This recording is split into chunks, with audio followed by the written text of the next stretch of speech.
Κυρίες και κύριοι, αγαπητά μέλη και φίλοι της Ένωσης Ποντιακής Νεολαίας Αττικής, καλησπέρα σας. Φέτος σας υποδεχόμαστε λίγο διαφορετικά από ό,τι συνήθως. Αναλογιζόμενη την κατάσταση που επικρατεί τους τελευταίους μήνες στη χώρα μας, όπως και σε ολόκληρο τον κόσμο, και με έντονο το αίσθημα της κοινωνικής ευθύνης, αποφασίσαμε να μην προχωρήσουμε στο στήσιμο των εκθεσιακών μας περιπτέρων που πραγματοποιείται μια δεκαετία και πλέον στο κέντρο της Αθήνας και συγκεκριμένα στην πλατεία Συντάγματος. Παρόλα αυτά, δεν εφησυχάζουμε και συνεχίζουμε τον αγώνα μας ακόμα και έτσι. Δεδομένης της κατάστασης, η Ένωση Ποντιακής Νεολαίας Αττικής σχεδίασε και σας παρουσιάζει ένα τετραήμερο διαδικτυακό πρόγραμμα που στοχεύει στην ενημέρωση και την ευαισθητοποίηση του κοινού αναφορικά με το ζήτημα της γενοκτονίας του ποντιακού ελληνισμού. Στο πρώτο σκέλος της σημερινής μας εκδήλωσης και πρωτού περάσουμε στο κυρίως μέρος της, θα παρακολουθήσουμε έναν σύντομο χαιρετισμό από τη Συντονιστική Επιτροπή Νεολαίας της Πανποντιακής Ομοσπονδίας Ελλάδος και πιο συγκεκριμένα από το συντονιστή της, Κωνσταντίνο Χατζημιχαηλίδη. Γεια σας, είμαι ο Κώστας Χατζημιχαηλίδης και είμαι ο πρόεδρος της Συντονιστικής Επιτροπής Νεολαίας της Πανποντιακής Ομοσπονδίας Ελλάδος. Με τη σειρά μου χαιρετίζω και εγώ την εκδήλωση αυτή της Ένωσης Ποντιακής Νεολαίας Αττικής, έστω και από μακριά, αφού ο κορονοϊός δεν μας επιτρέπει να βρεθούμε όλοι μαζί. Φέτος οι εκδηλώσεις του σωματείου μας είναι λίγο διαφορετικές. Η τεχνολογία που άλλοτε μας απομόνωνε, όπως μας κατηγορούσαν στο παρελθόν, τώρα μας φέρνει πιο κοντά και γίνεται όπλο για τον αγώνα μας, τον αγώνα της μνήμης, της δικαίωσης, της αναγνώρισης. 101 χρόνια μετά είμαστε εδώ. Είμαστε εδώ για να συνεχίσουμε να αγωνιζόμαστε, να φωνάζουμε το δίκαιο, να διεκδικούμε. Έχουμε φτάσει σε ένα κομβικό σημείο στο οποίο καλούμαστε να συνδυάσουμε και να εκμεταλλευτούμε δράσεις και ενέργειες του παρελθόντος και να εμπνευστούμε από αυτές. Στο παρελθόν, πολλοί χλέβασαν το λεγόμενο αγώνα του πεζοδρομίου, τον αγώνα που εν τέλει όμως μας οδήγησε εδώ που είμαστε. Το 2019 αποτέλεσε το σημείο καμπής. Μέσα σε 365 ημέρες καταφέραμε πολλά, ίσως περισσότερα από κάθε άλλη φορά. Ο αγώνας μας απέκτησε ένα διεθνές σύμβολο, και αναφέρομαι στο σύμβολο του G, που μέρα με τη μέρα διαδίδεται από εμάς τους νέους όλο ένα και περισσότερο. Οι αναρρύθμιτες δράσεις τόσο της Ομοσπονδίας όσο και των σωματείων που την απαρτίζουν ενημέρωσαν μεγάλο μέρος των συμπολιτών μας και των πολιτών του κόσμου για ένα άγνωστο μέχρι πρώτη ζήτημα, το οποίο δύσκολα σε αφήνει ασυγκίνητο. Ας μην ξεχνάμε πως η γενοκτονία δεν αποτελεί μόνο εθνικό ζήτημα, αλλά πανανθρώπινο, και πως η αναγνώριση θα έρθει μόνο με την ενημέρωση και τη σύμπραξη της διεθνούς κοινότητας. Την Παγκόσμια ημέρα μνήμης των γενοκτονιών, η Πανποντιακή Ομοσπονδία έφερε κοντά τους τρεις γενοκτονημένους λαούς της προσφυγωμάνας Θεσσαλονίκης. Έλληνες, Εβραίοι, Αρμένοι, συζητήσαμε και αναλύσαμε τα βήματα που θα μας οδηγήσουν στην παγκόσμια αναγνώριση και στην οργάνωση επιτροπών πρόληψης των σύγχρονων γενοκτονιών, που εξακολουθούν να γίνονται ακόμη και σήμερα. Για όσους δεν κατάφεραν να παρευρεθούν, θέλω να σημειώσω πως ο κεντρικός ομιλητής της ημερίδας, ο πρόεδρος του Ινστιτούτου Ολοκαυτώματος και Γενοκτονίας Κύρος Τσάρνη, δήλωσε πως για εκείνον η πλέον κατάλληλη για τη φιλοξενία ενός τέτοιου παγκόσμιου φόρουμ γενοκτονιών είμαστε εμείς. Δήλωση που πραγματικά πρέπει να μας προβληματίσει, αλλά μας τιμά κιόλας. Πέρσι, όπως και κάθε πέρσι, η νεολαία της Πανποντιακής πρωτοστάτησε. Η παρουσία μας στα περίπτερα της Ομοσπονδίας ήταν αδιάλειπη και ουσιαστική, με διαρκή ενημέρωση των περαστικών, προβολή ντοκιμαντέρ και δράσεις όπως ο σχηματισμός του G και το άναμα των κυριών και φαναριών για τους 353.000 γενοκτονημένους προγόνους μας. Η ετήσια συνάντηση της Ποντιακής Νεολαίας είχε ως κύριο θέμα τη συμπλήρωση των 100 χρόνων από τη γενοκτονία και πλαισιώθηκε από διακεκριμένους ομιλητές, θύελλες ιδεών για νέες δράσεις και φυσικά χορό. Τη συνάντηση μάλιστα έκλεισε παρουσίαση της ΕΠΟΝΑ αναφορικά με τη γενοκτονία. Αποκορύφωμα των περσινών εκδηλώσεων αποτελεί το Διεθνές Συνέδριο για τη Γενοκτονία που διοργανώθηκε στην Αθήνα. Για μια ακόμα φορά αποδείξαμε πως οι νέοι δεν περιοριζόμαστε στα μουχαπέτια και τους χορούς, αλλά αποτελούμε την πηγή της άσβεσης φλόγας της αναγνώρισης. Οι συγγητές από όλο τον κόσμο, άνθρωποι του πνεύματος, ακόμα και η πολιτική ηγεσία της χώρας μας τίμησαν με την παρουσία τους και εμπλούτησαν την εκδήλωση με τις ομιλίες τους. Αποδείξαμε πως ο αγώνας δεν είναι τοπικός, δεν μπαίνει σε σιτάρια και δεν σταματά.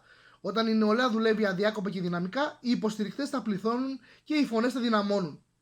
Φέτος λοιπόν, και ενώ όλοι περιμέναμε πως η περσινή δυναμικότητα θα αρχίσει σιγά σιγά να φθήνει, καταφέραμε να κρατήσουμε τις ενέργειές μας στο ίδιο επίπεδο. Αυτή την πρωτόγνωρη για όλη μας χρονιά, ερχόμαστε να συνεχίσουμε την προσπάθειά μας ακόμη πιο εντατικά, ακόμη πιο δυναμικά. Η αναγνώριση της γενοκτονίας είναι ένα οικοδόμημα δύο πυλώνων. Ο πρώτος πυλώνας είναι η εμπειρία των μεγαλύτερων, αυτών που ξεκίνησαν τον αγώνα αυτό και με προσωπικές θυσίες βοήθησαν να αναστηλωθεί ο ποντιακός πολιτισμός και να μην ξεχαστεί. Ο δεύτερος πυλώνας είμαστε εμείς, οι νέοι και οι νέες που παίρνουμε τη σκητάλη και διαδίδουμε την αλήθεια στα πέρατα της γης. Είμαστε νέοι, ακούραστοι, προσιλωμένοι και αφοσιωμένοι σε έναν σκοπό του παρελθόντος που χαράζει όμως το μέλλον μας.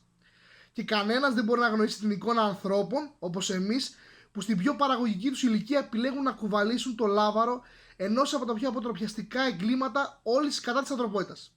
Είμαστε η νεολαία που δεν σταμάτησε στις διαδηλώσεις και τις εκδηλώσεις. Είμαστε αυτοί που ξαναζωντάνεψαν την ποντιακή διάλεκτο μέσα από επιτραπέζια και ακριτικά τραγούδια που ταρακούνησαν στάδια αντί για μπαρ με χορούς παραδοσιακούς και όχι σύγχρονους όπως ήθιστε. Οι φετινές εκδηλώσεις μνήμης της γενοκτονίας των ποντίων αποδεικνύουν περίτρανα ότι παρά τις αντιξότητες των εποχών, παρά τον κοροναϊό και τις απαγορεύσεις, οι νέοι δεν ξεχνούν, τιμούν και αγωνίζονται. Ο αγώνας μας είναι δύσκολος και μακρύς. Στην πορεία θα σκοντάψουμε, θα δυσκολευτούμε, θα συναντήσουμε εμπόδια και αντιπάλους πιο φοβερούς και από τον ιό που μας απομόνωσε. Είμαι σίγουρος όμως πως στο τέλος θα δικαιωθούμε και θα δικαιώσουμε και τις 350.000 ψυχές των προγόνων μας που γενοκτονήθηκαν στην αλυσμόνητη πατρίδα μας. Είμαστε συνεχιστές της παράδοσης που ξεριζώθηκε το 1919. Είμαστε η γενιά των ποντίων που θα πετύχει την αναγνώριση. Να ευχαριστήσουμε τον Κωνσταντίνο Χατζημιχαηλίδη για το χαιρετισμό εκ μέρους της Συντονιστικής Επιτροπής Νεολαίας της Πανποντιακής Ομοσπονδίας Ελλάδος. Ξεκινώντας τον θεματικό κύκλο ομιλιών των διαδικτυακών μας εκδηλώσεων, πρώτος ομιλητής είναι ο καθηγητής Νίκος Μιχαηλίδης, επίκουρος καθηγητής ανθρωπολογίας στο Πανεπιστήμιο του Μιζούρι στο Σεντ Λούις. Η σημερινή του έρευνα επικεντρώνεται στην πολιτική ανθρωπολογία, τη μουσική και την αναβίωση των εθνικών ταυτοτήτων, καθώς επίσης και στην πολιτική διαχείριση της συλλογικής μνήμης και της πολιτιστικής κληρονομιάς στην Τουρκία, έχοντας μάλιστα πραγματοποιήσει εκτενή επιτόπια έρευνα. Σύντομα ολοκληρώνει το πρώτο του βιβλίο με τίτλο «Η μουσική και η αναβίωση της εθνικότητας στην Τουρκία», το οποίο θα εκδοθεί από τις εκδόσεις του Πανεπιστημίου της Ινδιάνα. Σε αυτό το σημείο θα παρακολουθήσουμε την ομιλία που έχει ετοιμάσει για εμάς απόψε. Φίλες και φίλοι, καλημέρα ή καλησπέρα σας από την Καλιφόρνια των Ηνωμένων Πολιτειών, όπου βρίσκομαι εδώ και περνώ την καραντίνα λόγω του κορονοϊού. Φαντάζομαι, όπως θα γνωρίζετε, στις Ηνωμένες Πολιτείες η καραντίνα συνεχίζεται ακόμα, γιατί ξεκίνησε πιο αργά από ό,τι στην Ελλάδα. Επομένως, εκεί στην Ελλάδα τώρα είστε πλέον σχετικά ελεύθεροι να κυκλοφορήσετε. Εδώ στην Αμερική όχι ακριβώς. Θα ήθελα να ευχαριστήσω καταρχήν την Παμποντιακή Ομοσπονδία Ελλάδος και τη νεολαία της Ομοσπονδίας και όλα τα παιδιά οι οποίοι ανέλαβαν αυτή την πρωτοβουλία για να διοργανώσουν αυτή τη διαδικτυακή συνάντηση 100 χρόνια μετά την γενοκτονία του ποντιακού ελληνισμού, και λόγω των συνθήκων, λόγω της πανδημίας του κορονοϊού δεν θα μπορούσε να γίνει διαφορετικά, και επομένως βρισκόμαστε διαδικτυακά αυτή τη φορά. Θέλω και πάλι να ευχαριστήσω την Παμποντιακή Ομοσπονδία. Το θέμα για το οποίο θα μιλήσω εγώ σήμερα έχει ως τίτλο «Γενοκτονία και ελληνική πολιτισμική κληρονομιά στον Πόντο». Είναι ένα θέμα το οποίο έχω μελετήσει και συνεχίζω να μελετώ και στο πλαίσιο της έρευνάς μου στον σημερινό Πόντο, και θεωρώ ότι είναι ένα εξαιρετικά επίκαιρο θέμα για πολλούς και διάφορους λόγους, γιατί το θέμα της πολιτιστικής κληρονομιάς έχει και ιδιαίτερες ιδεολογικές και πολιτικές συνέπειες, και θα ήθελα να σας ενημερώσω για μια πρόσφατη συζήτηση η οποία αναπτύχθηκε στα social media και έχει να κάνει με την οικειοποίηση αυτής της ελληνικής πολιτισμικής κληρονομιάς από την πλευρά της τουρκικής κυβέρνησης. Κυκλοφόρησε ένας χάρτης στο διαδίκτυο της Ευρώπης και άλλων χωρών της Ανατολικής Μεσογείου, όπου πάνω σε κάθε χώρα αναγράφεται το όνομα μίας προσωπικότητας για την οποία αυτή η χώρα είναι διεθνώς γνωστή. Και στην Ελλάδα, πάνω στην Ελλάδα ήταν γραμμένο το όνομα του αρχαίου Έλληνα φιλοσόφου Αριστοτέλη, έτσι, κάτι για το οποίο είναι όντως η Ελλάδα ιδιαίτερα γνωστή.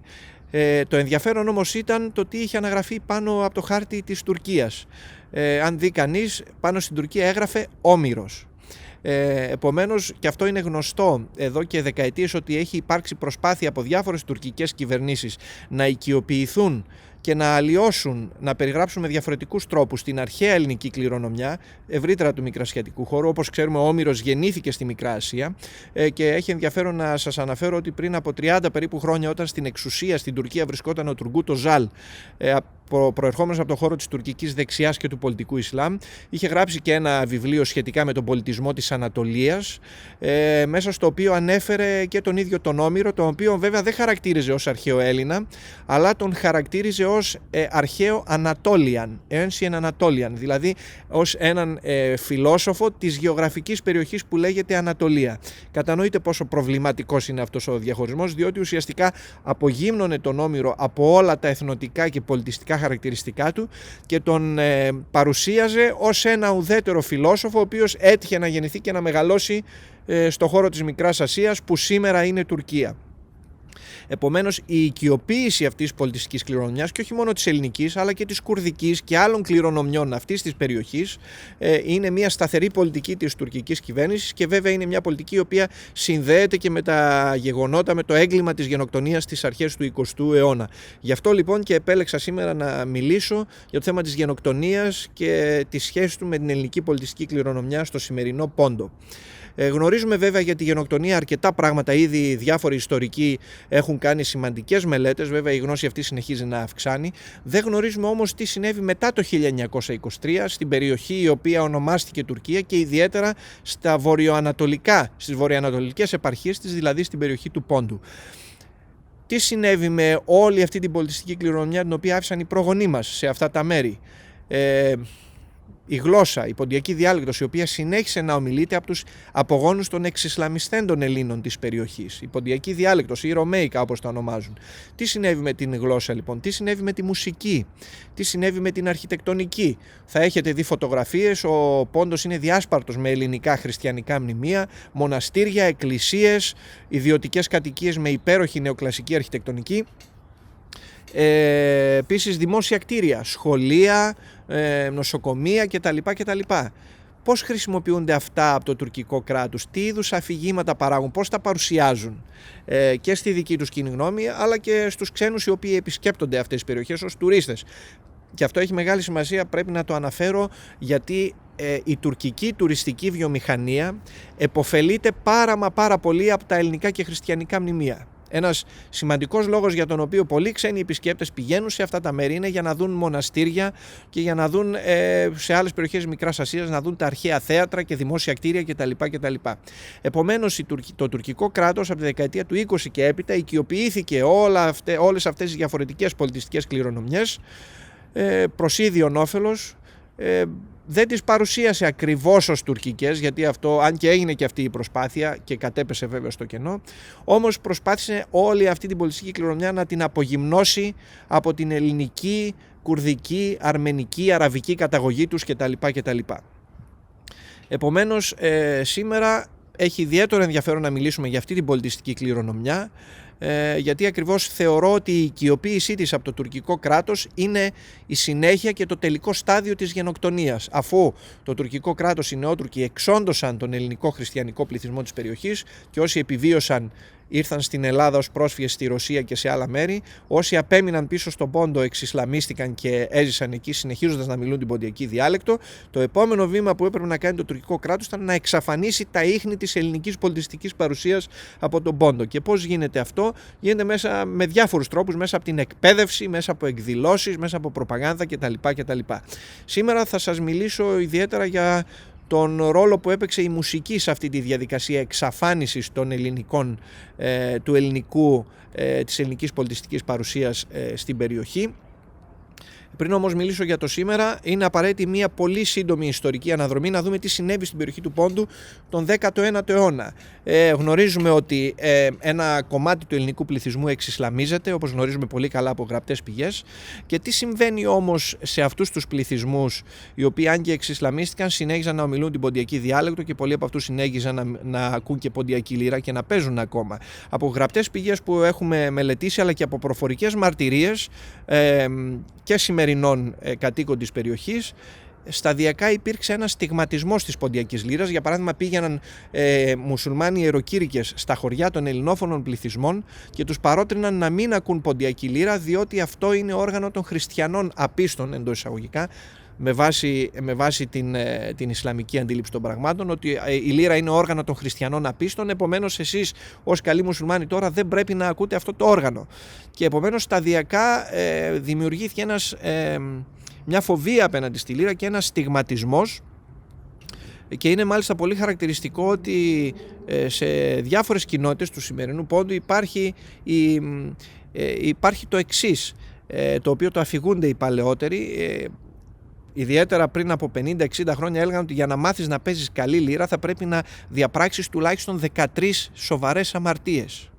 Επομένως καταλαβαίνετε, όταν το να θεωρείς ότι πρέπει να μάθεις λύρα για να μάθεις να παίζεις καλά πρέπει να γίνεις πολύ αμαρτωλός, αυτό είχε ως αποτέλεσμα πολλοί άνθρωποι να μην ασχοληθούν με αυτό το όργανο, όχι μόνο να μην μάθουν πώς παίζεται η λύρα, αλλά και να μην το ακούν, γιατί ακριβώς είχε στιγματιστεί ως κάτι το οποίο οδηγεί στην αμαρτία.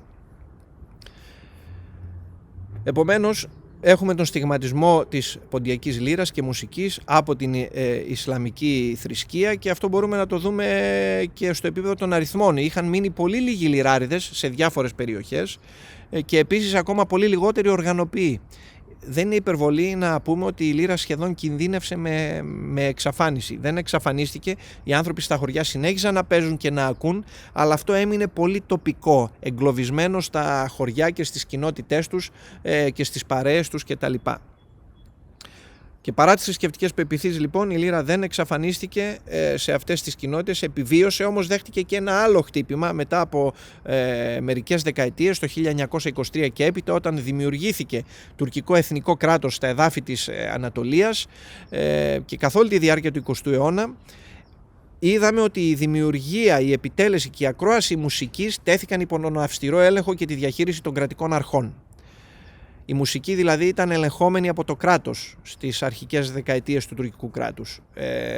Πολύ ελεγχόμενη. Διαδοχικές κυβερνήσεις απαγόρευσαν και κατέστηλαν την δημόσια επιτέλεση τραγουδιών με στίχους στις τοπικές γλώσσες και διαλέκτους των κατοίκων όλου του μικρασιατικού χώρου, προτρέποντάς τους να τραγουδούν μόνο στα τουρκικά. Κατόπιν και κρατικού σχεδιασμού, αλλά και με την ενθάρρυνση και στεναρή υποστήριξη του ίδιου του Μουσταφά Κεμάλ, του ιδρυτή της Τουρκίας, διαμορφώθηκε μια μακρόπνοη πολιτική για τη δημιουργία τουρκικής δημοτικής μουσικής, που είχε ως στόχο την αφομοίωση και ενσωμάτωση των πολλών διαφορετικών μουσουλμανικών μη τουρκικών εθνοτικών ομάδων και των μουσικών τους παραδόσεων. Επομένως, στο πλαίσιο αυτής της στρατηγικής πολιτισμικής αφομοίωσης, δημιουργήθηκαν επιτροπές οι οποίες κατέγραφαν και συνέλεγαν και κατηγοριοποιούσαν τραγούδια από όλες τις περιοχές και τις διαφορετικές γλωσσικές κοινότητες, και έτσι σταδιακά δημιουργήθηκε μια βάση δεδομένων από τραγούδια περίπου 4.000 στον αριθμό, τα οποία αποτέλεσαν την βάση για τη δημιουργία εθνικής τουρκικής δημοτικής μουσικής. Οι επιφορτισμένοι με αυτό το καθήκον ερευνητές και επιτροπές μουσικολόγων κτλ. Επεξεργάστηκαν αυτή τη βάση δεδομένων, αντικαθιστώντας τους αρχικούς στίχους των συλλεχθέντων τραγουδιών που ήταν σε άλλες γλώσσες και διαλέκτους, όπως π.χ. κουρδικά, αρμενικά, αραβικά, λαζικά, τα αντικατέστησαν με νέους στίχους στα τουρκικά. Τα τραγούδια τα οποία δεν κατέστη δυνατόν να αποκτήσουν νέο στίχο στα τουρκικά τέθηκαν εκτός μουσικού αρχείου και οδηγήθηκαν στη λύθη. Ακόμα και τα τραγούδια τα οποία προέρχονταν από τα τουρκμενικά φύλλα της Ανατολίας και τραγουδιόνταν σε διαφορετικά τουρκικά ιδιώματα, υπέστησαν και αυτά τα ίδια περαιτέρω γλωσσικό εκτουρκισμό, σε μια προσπάθεια να περιοριστούν οι τοπικές ιδιωματικές διαφοροποιήσεις και να δημιουργηθεί έτσι ένα είδος κοινού μουσικού και στιχουργικού κώδικα. Επομένως, αυτές οι επιτροπές του κράτους συνέλεξαν τραγούδια που τραγουδιούνταν σε διαφορετικές γλώσσες και αντικατέστησαν τους στίχους. Άρχισαν να πετούν τους παλιούς στίχους που ήταν στα ποντιακά, στα λαζικά, στα αρμενικά και να γράφουν στίχους στα τουρκικά.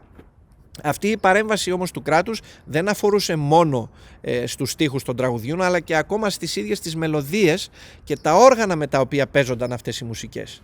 Έτσι, το Υπουργείο Πολιτισμού δημιούργησε ειδικές ομάδες για τη μελέτη και επεξεργασία των μελωδιών που επρόκειτο να αποτελέσουν το ρεπερτόριο της τουρκικής δημοτικής μουσικής.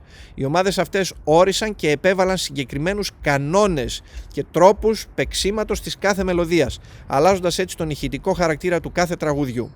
Επιπλέον, το σάζι ή ο μπαγλαμάς, το οποίο θεωρήθηκε από την κυβέρνηση της Τουρκίας τότε ως το εθνικό τουρκικό δημοτικό όργανο, λαϊκό όργανο, απέκτησε κάποιο είδους πρωτοκαθεδρίας, θα λέγαμε, στην επιτέλεση των διαφόρων δημοτικών τραγουδιών στις κρατικές ραδιοφωνικές και τηλεοπτικές εκπομπές. Επομένως, δεν άλλαξαν μόνο τους στίχους, άλλαξαν και την φυσιογνωμία των μελωδιών. Φανταστείτε δηλαδή στην Ελλάδα μια κυβέρνηση να επέβαλε μια πολιτική κατά την οποία όλα τα τραγούδια, ποντιακά, υπηρώτικα, κρητικά, θρακιώτικα κτλ. Δεν θα παίζονταν με τα τοπικά τους όργανα, αλλά θα παίζονταν με μπουζούκι, για παράδειγμα. Φανταστείτε τι ομοιομορφία, τι ομογενοποίηση θα δημιουργούσε αυτό το πράγμα, αυτή η πολιτική. Κάτι τέτοιο επιχείρησε να φτιάξει η τουρκική κυβέρνηση και ο λόγος για τον οποίο επιδίωξε κάτι τέτοιο ήταν να ομογενοποιήσει αυτή τη μουσική, ούτως ώστε οι άνθρωποι από διαφορετικές περιοχές της Τουρκίας να μπορούν να ακούν τις ίδιες μουσικές, τις ίδιες μελωδίες με τον ίδιο τρόπο. Και επομένως σταδιακά μέσα από τη μουσική να αρχίσουν να αποκτούν μια κοινή εθνική συνείδηση, ότι όλοι τέλος πάντων ανήκουν στο ίδιο τουρκικό έθνος, αγαπούν την ίδια μουσική, έχουν τα ίδια συναισθήματα κτλ.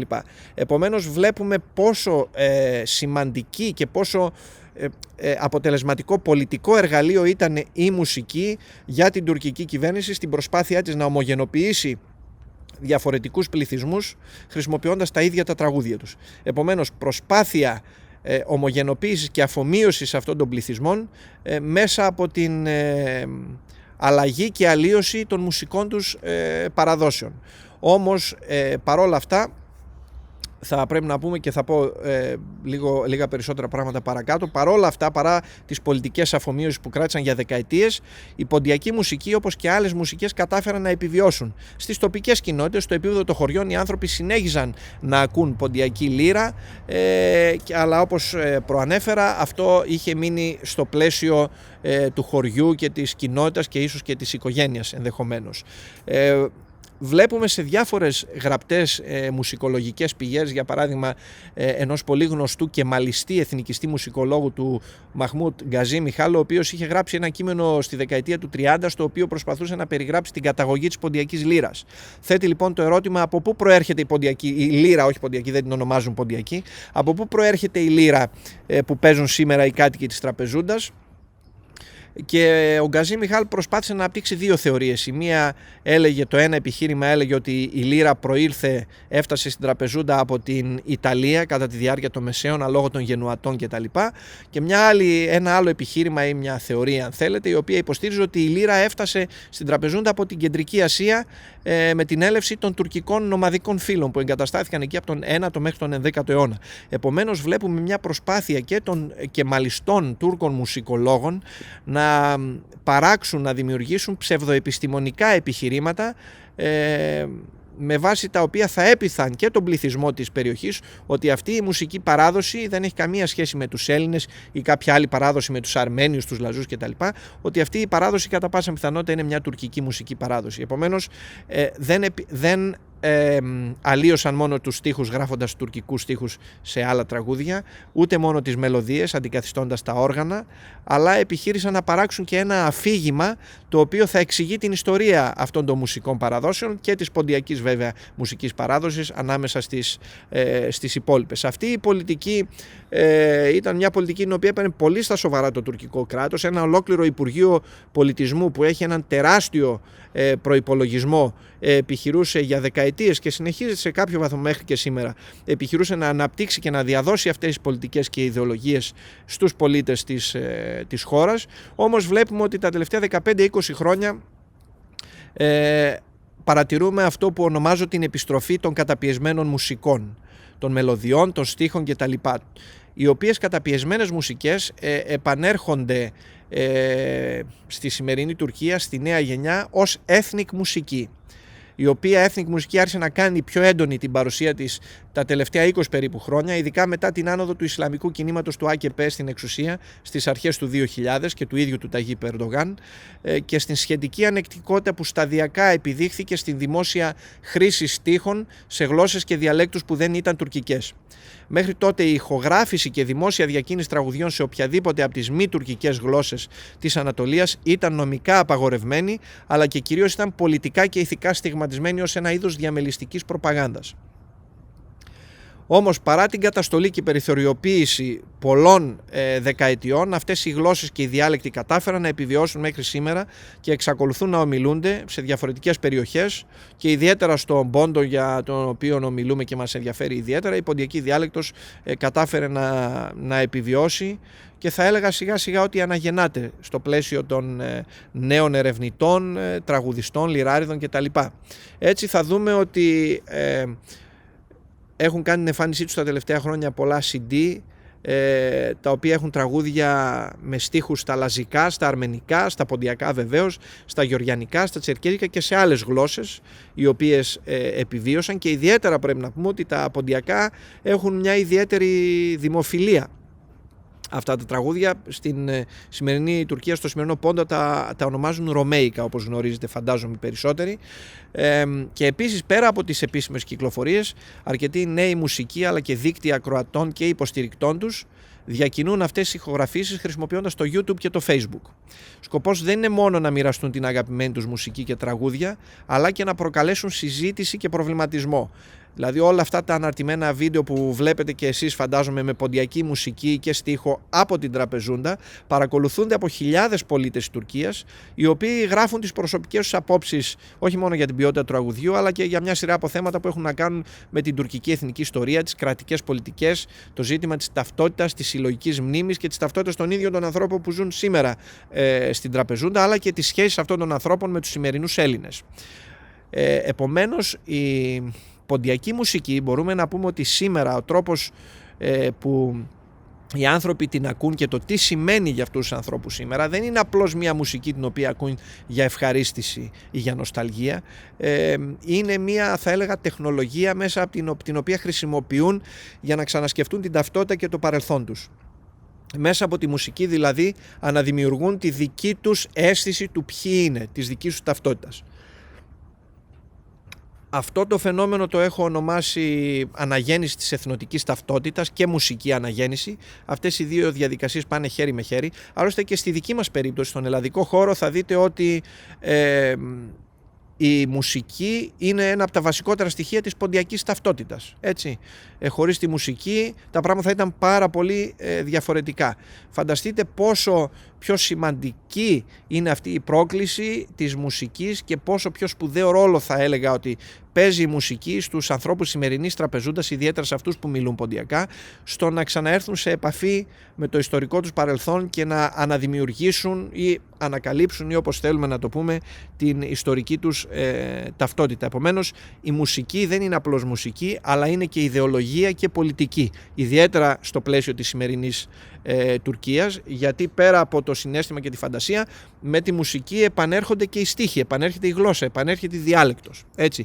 Επομένως, παρά τις δεκαετείς πολιτικές τουρκικής κρατικής αφομοίωσης, η ελληνική μουσική παράδοση στον Πόντο επιβίωσε και τα τελευταία χρόνια αναγεννάται, και μαζί με αυτό αναγεννάται και μια εθνοτική ταυτότητα, η οποία έχει πολύ ιδιαίτερο ενδιαφέρον. Τώρα, τελειώνοντας με το ιστορικό, κλείνοντας το ιστορικό κομμάτι, πολύ σύντομα τι μπορούμε εμείς να κάνουμε από εδώ και πέρα, γιατί έχει σημασία και νόημα αυτή η πολιτιστική κληρονομιά στη σημερινή Τουρκία και τι μπορούμε να κάνουμε εμείς για αυτήν και τι να κάνει και αυτή για μας στη συνέχεια.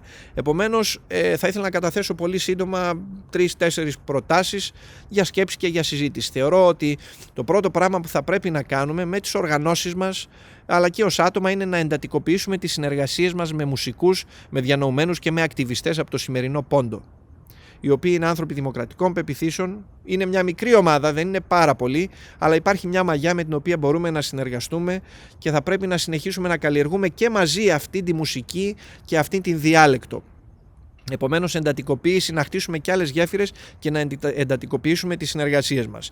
Επίσης, το άλλο το οποίο δεν συζητούμε ιδιαίτερα είναι η τύχη των ελληνικών και χριστιανικών μνημείων στον Πόντο και οι δράσεις που θα πρέπει να αναπτύξουμε στο μέλλον για την προστασία και σωστή προβολή τους. Για παράδειγμα, η Αγία Σοφία Τραπεζούντας, φαντάζομαι θα γνωρίζετε, έχει τα τελευταία χρόνια μετατραπεί σε Ισλαμικό τέμενος και πάλι. Ενώ ήταν μουσείο, ξανά έγινε τζαμί στο οποίο οι άνθρωποι προσεύχονται. Η Παναγία Σουμελά στην Τραπεζούντα επίσης έγιναν διάφορες κατασκευαστικές και αρχιτεκτονικές παρεμβάσεις, οι οποίες αλλίωσαν σε πολύ σημαντικό βαθμό την εξωτερική φυσιογνωμία του μνημείου. Αυτά είναι ζητήματα τα θα πρέπει να μας απασχολούν και πιστεύω ότι θα πρέπει να δημιουργηθεί μια ομάδα από ειδικούς, οι οποίοι θα καταγράψουν, θα μελετήσουν όλα τα υπάρχοντα μνημεία, μοναστήρια, εκκλησίες, ιδιωτικές κατοικίες όσο είναι δυνατόν. Υπάρχουν βέβαια αρχεία, έχουμε πληροφορίες, αλλά πιστεύω ότι χρειάζεται περισσότερη δουλειά να καταγραφούν και να σκεφτούμε λοιπόν τι πρέπει να κάνουμε για να προστατεύσουμε αυτά τα μνημεία, ούτως ώστε και η τουρκική κυβέρνηση να μην παραποιεί την ιστορία τους, αλλά να τα προβάλλει με τον σωστό τρόπο. Γιατί ξαναλέω ότι η τουρκική τουριστική βιομηχανία επωφελείται τα μέγιστα από τα ελληνικά μνημεία και από την μία επωφελείται και από την άλλη παραποιεί την ιστορία τους. Έτσι, την αλλοιώνει και αλλοιώνει και αυτά τα ίδια τα μνημεία. Αυτό είναι το δεύτερο. Ένα τρίτο, το οποίο θεωρώ ότι θα πρέπει να μπει στην συζήτηση, αν και ίσως είναι πρόωρο να το σκεφτόμαστε και λιγάκι ρομαντικό σε αυτή τη φάση, είναι να βάλουμε στη συζήτηση τη δημιουργία Μουσείου Ποντιακού Ελληνισμού στη σημερινή Τραπεζούντα. Αυτό για το μέλλον βέβαια, αλλά πιστεύω ότι πρέπει να αρχίσουμε να το συζητούμε με διάφορους ακτιβιστές από την περιοχή αυτή, αλλά και μεταξύ μας. Όπως για παράδειγμα εμείς στη Θεσσαλονίκη, για παράδειγμα, υπάρχει το μουσείο, το Εβραϊκό Μουσείο, μέσα από το οποίο διδασκόμαστε για την ιστορική παρουσία του εβραϊκού πληθυσμού στην πόλη της Θεσσαλονίκης, αλλά και για την τραγική ιστορία του Ολοκαυτώματος και την καταστροφή αυτής της κοινότητας. Και θα ήθελα να σας ενθαρρύνω να πάτε να επισκεφτείτε αυτό το μουσείο, γιατί θα σας εμπνεύσει πραγματικά όσοι βρίσκεστε στην Θεσσαλονίκη και μπορείτε να το επισκεφτείτε. Επομένως, να δούμε πώς μπορούμε να δημιουργήσουμε ανάλογα μουσεία στο σημερινό Πόντο, με τη συνεργασία ανθρώπων από εκεί την περιοχή, καθηγητών, ερευνητών, ανθρώπων οι οποίοι έχουν όραμα και δημοκρατικές πεποιθήσεις, και ξαναλέω, αυτό είναι κάτι πρόωρο προς το παρόν, γιατί δεν τρέφω ψευδαισθήσεις ότι αυτό θα γίνει άμεσα τα επόμενα 5 χρόνια, για παράδειγμα. Θα πρέπει να αλλάξουν πολλά στην Τουρκία για να αρχίζουν να συζητώνται αυτά τα θέματα. Όμως θεωρώ ότι πρέπει να αρχίζουμε να θέσουμε τις βάσεις και να αρχίζουμε να το συζητάμε από τώρα. Και το τελευταίο έχει να κάνει με ένα άλλο στοιχείο της πολιτιστικής μας κληρονομιάς. Ανέφερα τη μουσική, ανέφερα τα μνημεία, το Μουσείο Ποντιακού Ελληνισμού στη Τραπεζούντα. Το τελευταίο το οποίο θα ήθελα να αναφέρω είναι η διδασκαλία της ποντιακής διαλέκτου. Βεβαίως έχουν αναλυφθεί εξαιρετικές πρωτοβουλίες τα τελευταία χρόνια από καθηγητές, δασκάλους, φιλολόγους κτλ., οι οποίοι διδάσκουν την ποντιακή διάλεκτο στο πλαίσιο του πανεπιστημίου και στα σχολεία στον ελλαδικό χώρο. Πιστεύω όμως ότι επειδή πλέον ζούμε στην ψηφιακή εποχή και λόγω και της εμπειρίας του κοροναϊού, βεβαίως όλοι εξοικειωθήκαμε περισσότερο με τις ψηφιακές τεχνολογίες, θεωρώ ότι έχει έρθει η ώρα να δημιουργηθεί μια ψηφιακή πλατφόρμα για τη διδασκαλία των διαφόρων μορφών της ποντιακής διαλέκτου. Μια ψηφιακή πλατφόρμα από την οποία θα μπορούν να μαθαίνουν ποντιακά όποιοι το επιθυμούν. Είτε ζουν στην Ελλάδα, είτε ζουν στο σημερινό Πόντο, είτε ζουν στη Γερμανία, στην Αυστραλία, εδώ στην Αμερική, οπουδήποτε. Είναι κάτι εξαιρετικά σημαντικό κατά τη γνώμη μου και είναι κάτι το οποίο μπορούμε να δημιουργήσουμε σε σχετικά σύντομο χρονικό διάστημα και με πολύ πολύ μικρό κόστος.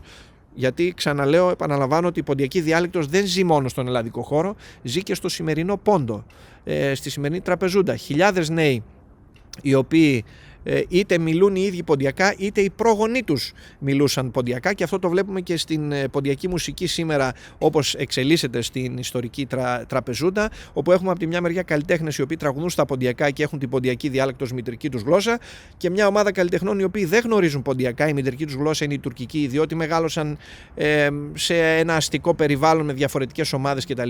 Όμως μιλούσαν οι πρόγονοί τους ποντιακά, και αυτό έχει μείνει στην προσωπική τους και οικογενειακή τους μνήμη.